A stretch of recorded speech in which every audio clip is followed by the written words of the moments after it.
el 2014, el golpe de Estado divide Ucrania y lleva una guerra fratricida en el Donbass, que dura hasta el día de hoy.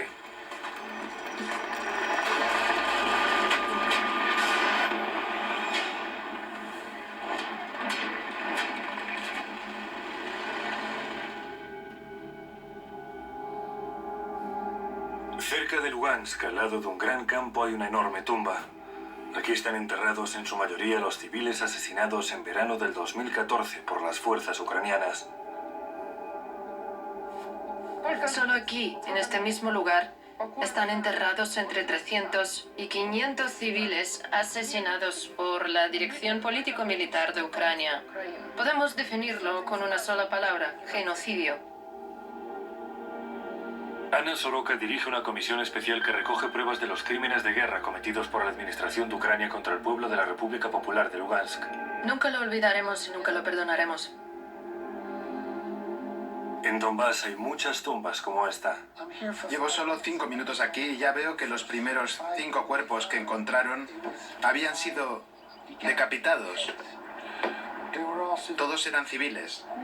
¿Quién puede hacer algo así a la gente? ¿Cómo pueden afirmar después que no eran crímenes de guerra?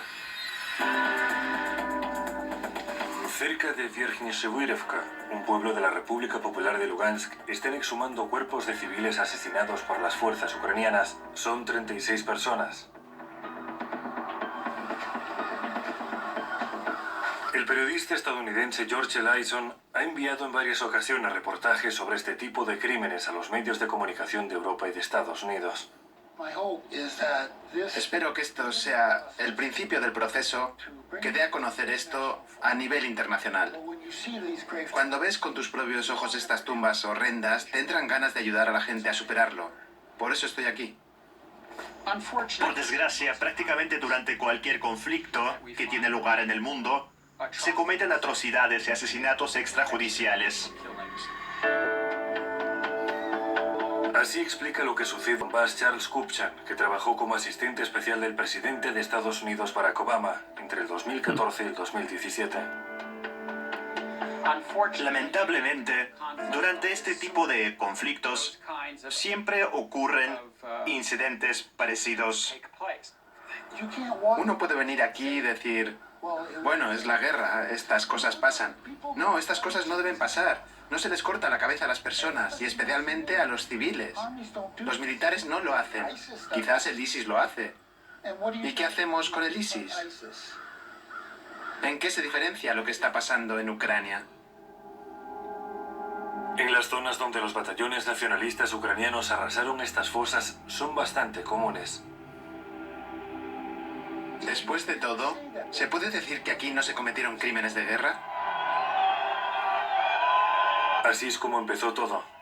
El 10 de diciembre del 2013, la subsecretaria de Estado de Estados Unidos, Victoria Nuland, llegó a Kiev. Acompañada por Geoffrey Pyatt, embajador de Estados Unidos en Ucrania, la política estadounidense visita la plaza del Maidán y reparte galletas entre los reunidos allí. El golpe de Estado ya está preparado. Cuando vi a Nuland repartiendo galletas a la gente, me di cuenta de que el gobierno criminal estadounidense estaba involucrado en eso. Creo que no hay nada escandaloso en que una diplomática estadounidense estuviera repartiendo ¡Qué galletas allí. sorete!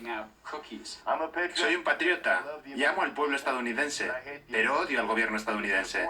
Es el Cuarto Reich, es el está equivalente solo, ¿eh? moderno a la Alemania nazi.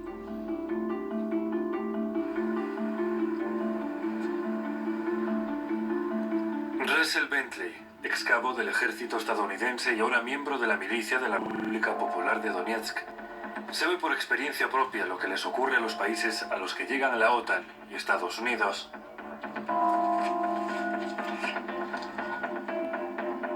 Un golpe sangriento, destrucción y guerra.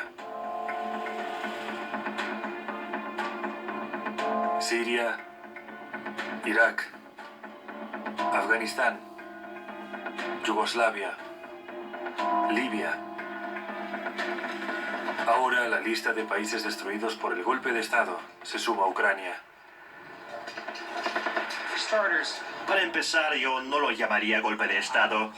Lo llamaría derrocamiento por parte del pueblo de un régimen ilegítimo. Estuve en el Maidán en el 2014, cuando todo empezó. No fue un plan de Ucrania. Es una guerra civil provocada desde el extranjero, y no desde Rusia. Fue provocada desde el Pentágono, desde Washington, desde Canadá e incluso desde Finlandia.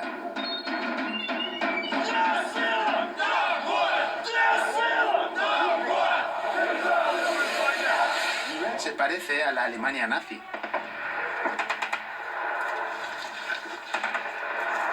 Gracias al periodista finés Janusz Putkonen, la gente de Occidente puede saber lo que en realidad ocurre en Ucrania más allá de lo que emiten los medios occidentales. Es una situación de guerra civil. No es una guerra entre Ucrania y Rusia, sino una guerra de Occidente contra el mundo ruso. El 23 de febrero del 2014, después del golpe de Estado, la Rada Suprema de Ucrania vota para derogar la ley sobre los fundamentos de la política lingüística estatal. Se proponen limitar el uso de la lengua rusa en el país, donde en vastos territorios se habla ruso y donde el ruso se considera una lengua materna. Esta es una región de habla rusa, así que lo que pasó fue muy doloroso para nosotros. En nuestras ciudades se celebraron mítines y protestas, pero recalco que fueron pacíficos. No estamos de acuerdo con que se reescriba la historia y con que Rusia haya pasado de ser un hermano cercano a un enemigo. No estamos de acuerdo con que la lengua ucraniana sea la principal.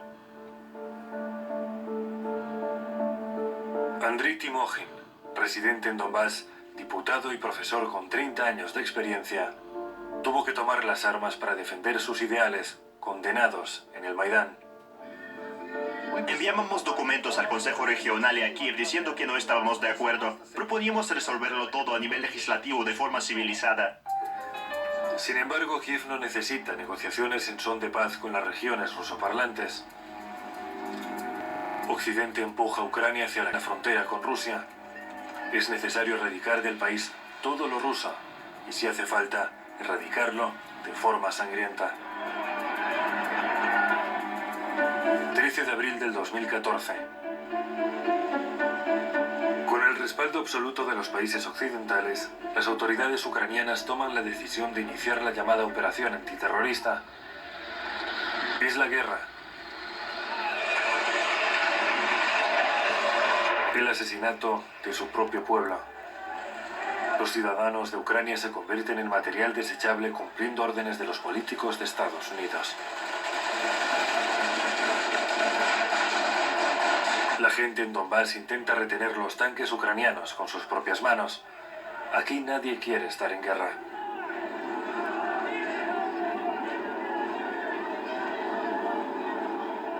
El ejército vino aquí y no sabemos para qué. Queríamos detenerlos diciendo, no entran aquí. Los eslavos luchando contra los eslavos. Esto es una guerra civil. El comandante romano Mielchenko ha defendido ciudades y pueblos de Donbass desde el inicio de la guerra. Así se hace. Ellos necesitan territorio. Estados Unidos, Inglaterra y Canadá. ¿Por qué? Porque buscan un lugar donde poner sus bases militares. Todo con el fin de asestarle un golpe inmediato y definitivo a Rusia. Las verdaderas intenciones de Occidente no son un secreto para la población de Donbass, según Eduard Basurin, quien afirma que en primer lugar se trata de presionar a Rusia.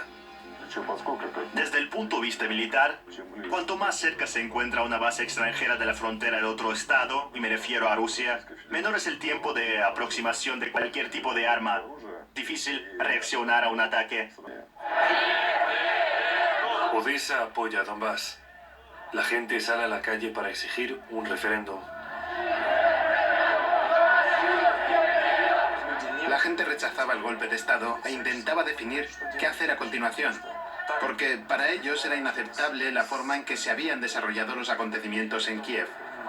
Yo creo que el golpe fue organizado por nuestros oligarcas con el apoyo de los servicios de inteligencia estadounidenses y europeos. Igor Polovnev, participante de los trágicos acontecimientos de Odessa, considera que fue un milagro haber sobrevivido.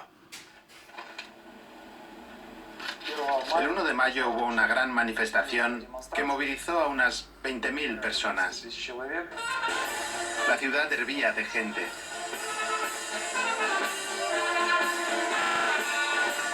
Quizás eso fue lo que motivó la decisión de desatar aquella carnicería el 2 de mayo. Los habitantes de Odessa creen que las autoridades deben escuchar sus demandas, sentarse a la mesa de negociaciones y llegar a un compromiso aceptable. Pero en respuesta, los líderes del triunfal golpe de Estado les envían grupos de nacionalistas armados que se hacen pasar por hinchas de fútbol. Hay muchos coches destrozados y detonaciones, pero nos impiden reaccionar. O se los llevan a todos ahora a la mierda, o iremos tras ustedes el lunes, joder. Esos grupos y sus líderes venían de la parte occidental de Ucrania. Esa gente se diferencia mucho del resto de los ucranianos. Hablan diferente, se nota que son completamente diferentes. Además, yo mismo pude ver a gente apostada en los tejados con pistolas. 2 de mayo del 2014. Personas que abogaban por un referéndum pacífico, por el derecho a poder hablar su lengua materna, son quemadas vivas en la casa de los sindicatos de Odessa. Además, cuando transcurrieron los hechos en la casa de los sindicatos, la policía no hizo nada. Yo no quería salir de la casa de los sindicatos porque vi lo que pasaba con las personas al bajar del edificio. Los golpeaban con palos, cadenas y barras de acero. También intentaron atacarme con una barra metálica en la calle Gricheskaya. Pero como antes solía practicar deporte, de alguna forma logré bloquear los golpes. Muchos fueron asesinados con tiros de gracia en la cabeza. Los que sobrevivían eran conducidos por un pasillo de la vergüenza. Los golpeaban con palos, les obligaban a caminar a gatas, etc.